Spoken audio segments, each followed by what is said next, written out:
రాజన్న సిరిసిల్ల జిల్లా వేములవాడ ఆర్&ఆర్ కాలనీ చీలవంచ గ్రామంలో గ్రామ పంచాయతీ కార్మికుల సమావేశం ఏఐటియుసి జిల్లా ప్రధాన కార్యదర్శి కడారి రాము ఆధ్వర్యంలో నిర్వహించారు. ఈ సందర్భంగా జిల్లా ఏఐటియుసి ప్రధాన కార్యదర్శి కడారి రాము మాట్లాడుతూ గ్రామ పంచాయతీ కార్మికులకు మల్టీపర్పస్ విధానం రద్దు చేసి కార్మికుల సమస్యలు పరిష్కరించాలని, కనీస వేతనం 26,000 రూపాయలు ఇవ్వాలని, ప్రమాద బీమా సౌకర్యం కల్పించాలని, హెల్త్ కార్డులు ఇవ్వాలని, ప్రభుత్వ ఉద్యోగులుగా గుర్తించాలని, కారోబార్లను అసిస్టెంట్ కార్యదర్శిగా గుర్తించాలని, గ్రామ పంచాయతీలో కార్మికులు అధిక సంఖ్యలో ఎస్సీ మరియు బీసీలు కార్మికులుగా పనిచేస్తున్నారని, వారి సమస్యలు వెంటనే పరిష్కరించాలని కడారి రాము డిమాండ్ చేశారు. ఈ కార్యక్రమంలో గ్రామ పంచాయతీ యూనియన్ జిల్లా కన్వీనర్ దుడ్రపెల్లి రవీందర్, దేవన్న, లక్ష్మణ్, రాయనర్సు తదితరులు పాల్గొన్నారు. సిరిసిల్ల జిల్లా ఏటీసీ గ్రామ పంచాయతీ కార్మికుల తరఫున ఈరోజు ఏదైతే కాంగ్రెస్ ప్రభుత్వము అసెంబ్లీ సమావేశాలలో గౌరవనీయులు ఉద్యమ నేత మేము గతంలో 34 రోజులు సమ్మె చేస్తుంటే ఈ యొక్క గ్రామ పంచాయతీ కార్మికుల కోరికలు న్యాయమైనయని ఆ రోజు అసెంబ్లీ సమావేశాలలో మా యొక్క సమస్యల గురించి మాట్లాడిన గౌరవనీయులు ఈరోజు పంచాయతీరాజ్ శాఖ మినిస్టర్ ఉన్నటువంటి సీతక్క గారు ఒక 2 అంశాలే మాట్లాడడం జరిగింది. ఓన్లీ మల్టీపర్పస్ విధానాన్ని వాళ్లకు నిధులు విడుదల చేయడం అనేది జరిగిందని మంత్రి గారు చెప్పడం జరిగింది. మా న్యాయమైన డిమాండ్లు ఏంటిదంటే మల్టీపర్పస్ విధానాన్ని రద్దు చేయాలి, 51 జీవోను సవరించి 60 జీవో ప్రకారం ఇవ్వాలి, హెల్త్ కార్డు ఇవ్వాలి, పర్మనెంట్ చేసి ఇలా ఎంఏలు, బీడీలు, బిఏలు, 10th ఇంటర్మీడియట్ చదివి ఉన్నతమైన చదువుకొని గ్రామ పంచాయతీలో కారోబారుగా విధులు నిర్వహిస్తున్న వాళ్ళను అసిస్టెంట్ కార్యదర్శిగా ప్రమోట్ చేయాలని ఎన్నో రోజులుంది.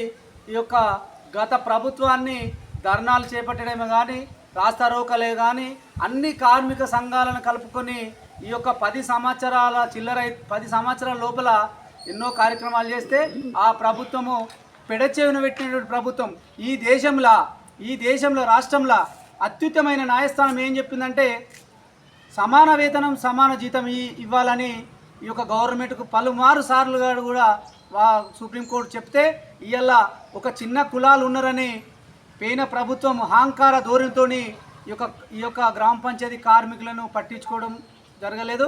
అందుకనే ఈ యొక్క రాష్ట్ర ప్రభుత్వాన్ని, కాంగ్రెస్ ప్రభుత్వాన్ని కోరుతున్నాం. ఆ రోజు అసెంబ్లీలో ఈ యొక్క గ్రామ పంచాయతీ కార్మికుల న్యాయమైన డిమాండ్లని గౌరవనీయులు ఈరోజు పంచాయతీరాజ్ శాఖ మినిస్టర్గా ఉన్నటువంటి సీతక్క గారు, అక్క మీరు ఈ రాష్ట్రంలో బడుగు బలహీన వర్గాల భూమి కోసం, భుక్తి కోసం పోరాటం చేసినటువంటి మీరు ఈ యొక్క ఏ గ్రామ పంచాయతీలైనా ఈ బడుగు బలహీన వర్గాల బిడ్డలే పనిచేస్తున్నారు. అందుకనే మాకు న్యాయబద్ధంగా ఈ అసెంబ్లీ సమావేశాలలో మాకు పర్మనెంట్ చేసే విధంగా నిర్ణయించాలని రాజన్న సిరిసిల్ల జిల్లా తరఫున 26,000 వేతనాలు మాకు కల్పించాలని, 60 జీవో ప్రకారం ఇవ్వాలని రాజన్న సిరిసిల్ల గ్రామ పంచాయతీ యూనియన్ ఏఐటిసి యూనియన్ తరఫున కోరడం జరుగుతుంది.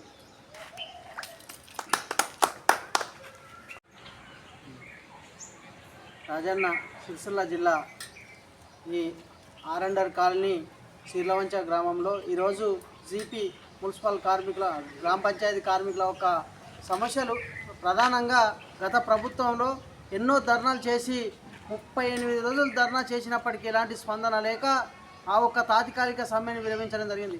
కానీ వాళ్ళ పక్షాన న్యాయం చేస్తామని తెలంగాణ రాష్ట్ర ప్రభుత్వం వచ్చినాక ఇంటికో నౌకరిస్తాం, ఉద్యోగాలు కాంట్రాక్ట్ బేసిక్లో పనిచేసే స్థితిలో ఉన్నామా, ప్రభుత్వ ఉద్యోగులుగా గుర్తిస్తామన్న కేసీఆర్ గారు ఎలాంటి స్పందన లేక గత ప్రభుత్వం ఇచ్చిన హామీలు మర్చిపోయినటువంటి పరిస్థితి. ఇలా కేంద్ర బీజేపీ ప్రభుత్వం కూడా 1,000 కోట్ల నౌకర్లు ఇస్తామని, ఇంటికొక నౌకరు ఇస్తామన్న విషయం బీజేపీ ప్రభుత్వం కూడా 10 సంవత్సరాల పరిపాలనా కాలం ముగిసి 15వ సంవత్సరంలో పడ్డటువంటి బీజేపీ ప్రభుత్వం కూడా ఉద్యోగుల పక్షాన ఎలాంటి న్యాయబద్ధమైన ఆలోచన చేసిన పాపాన ఓలే. ఇప్పుడు ఒక్కడే చెప్తా ఉన్నాం, కేంద్ర బీజేపీ ప్రభుత్వం 44 కార్మిక చట్టాలను 4 కోట్లుగా కుదించి కార్మికుల ఒక చట్టాలను ఎత్తివేసిన చట్టాలను ఇలా పొట్టలు కొడుతూ కార్మికుల శ్రమ దోస్తూ ఉన్న కేంద్ర బీజేపీ ప్రభుత్వానికి ఒక్కటే చెప్తా ఉన్నాం, ప్రధానంగా ఈ 44 కార్మిక చట్టాలను సవరణ చేసి కార్మికులకు కనీస వేతనం చట్టాన్ని ఇప్పటికైనా కూడా ప్రభుత్వంలో పొందుపరిచి కార్మికులకు న్యాయం చేసే విధంగా చెయ్యాలనేది కూడా కేంద్ర బీజేపీ ప్రభుత్వానికి డిమాండ్గా చెప్తా ఉన్నాం. అదేవిధంగా ఇలా నిత్యావసర సరుకుల మీద జీఎస్టీ పేరుతో కార్మికులు ఏం కొనుక్కోలేక వాళ్ళ పొట్టలు కొట్టే విధానం, కానీ ఇలా వాళ్ళ శ్రమకు తగ్గ ఫలితం రావడం లేదని కూడా గత ప్రభుత్వంలో చెప్పడం జరిగింది. ఈ కాంగ్రెస్ ప్రభుత్వం ఒకటే ఇప్పుడు ఆలోచన చేయవలసింది ఏంటంటే, ఇప్పుడు జరుగుతున్న అసెంబ్లీ సమావేశాలలో ఇవాళ చేస్తున్నటువంటి 53,000 పైసీలకు కార్మికులు, జీపీ కార్మికులు ఎవరైతే ఉన్నారో వాళ్ళను ప్రభుత్వ ఉద్యోగులుగా గుర్తించే విధంగా వాళ్లకు గౌరవ సుప్రీంకోర్టు చెప్పినట్టు సమాన పనికి సమాన వేతనం 26,000 వేతనం ఇవ్వాలి. మంకీ పర్పస్ విధానాన్ని రద్దు చేసి ఇలా కారోబార్లను కూడా వాళ్ళను సవరణ చేయవలసిన అవసరం ఉన్నది. ఆ ఒక్క ఉద్యోగాలు కూడా ప్రభుత్వ ఉద్యోగులుగా గుర్తించాలనేది ఇలా విధులలో గ్రామాలలో పచ్చదనం పరిశుభ్రత పేరుతో ఇలా దుబ్బలో మునిగి దుబ్బలో వెళ్తూ ఉన్నారు. మోర్లు మురికి కబ్బు నీరులో పనిచేస్తూ ఉన్న జీపీ కార్మికులకు హెల్త్ కార్డులు ఇవ్వాలి.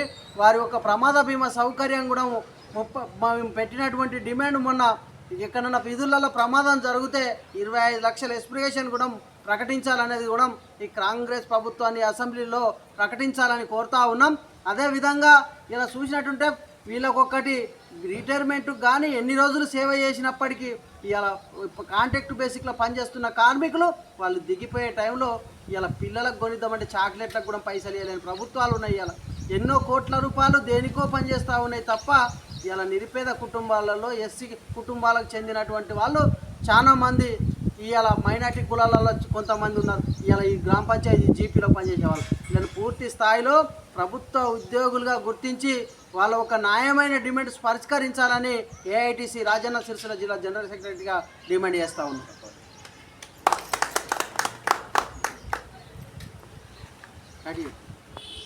మళ్ళీ రవి